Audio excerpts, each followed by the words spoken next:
હું માત્ર એક પ્રેમી છું, તારું નામ મજનુ.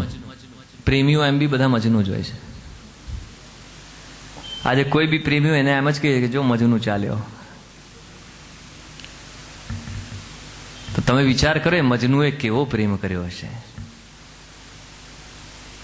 યુગ યુગાંતર બદલાઈ ગયા, સમય બદલાઈ ગયો, કાળ બધું બદલાઈ ગયું, પણ આજે બી પ્રેમીને મજનુ જ કહેવાય છે. એનો પ્રેમ કેવો હશે એ વિચાર કરો. અને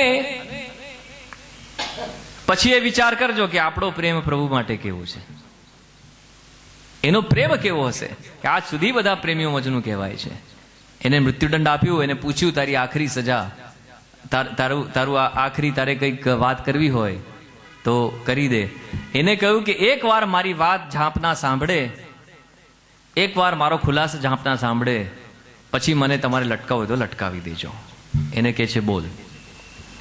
એ કહે છે મારું નામ મજનુ છે.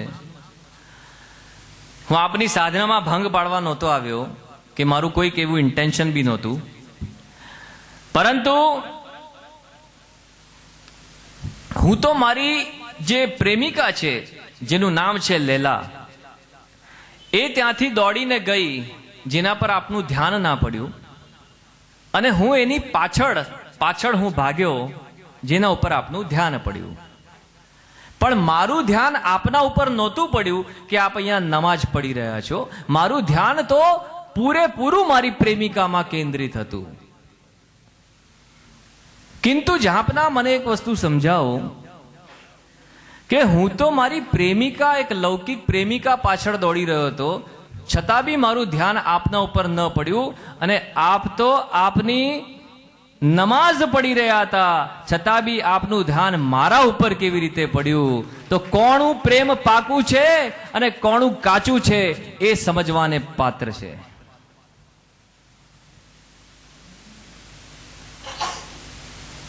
કોનું કાચું છે અને કોનું પાકું છે એ સમજવાને પાત્ર છે. આ ઉદાહરણ છે.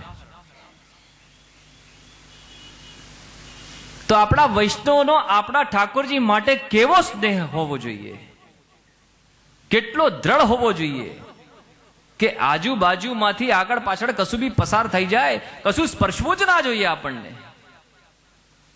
શું સુખ સુવિધા છે, શું દુઃખ પડ્યા ને શું સુખ પડ્યા ને શું આપણી ફેસિલિટી છે કે વોટ, કશું જ નહીં.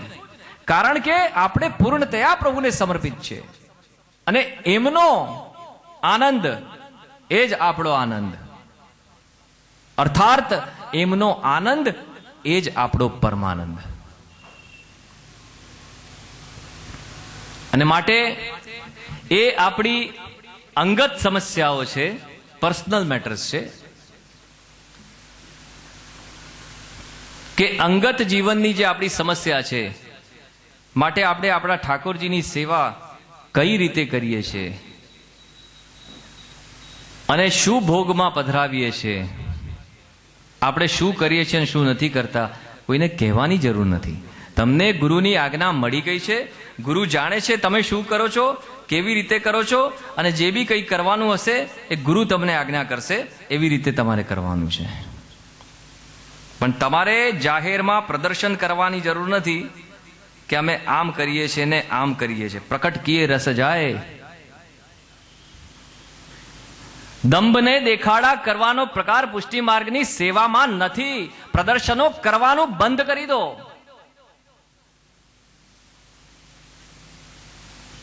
બાકી ઘણા બધા પ્રદર્શનો લાગે છે, એમાં જઈને આનંદ કરી આવજો. આપણી સેવાના પ્રદર્શનો કરવાનું બંધ કરી દો.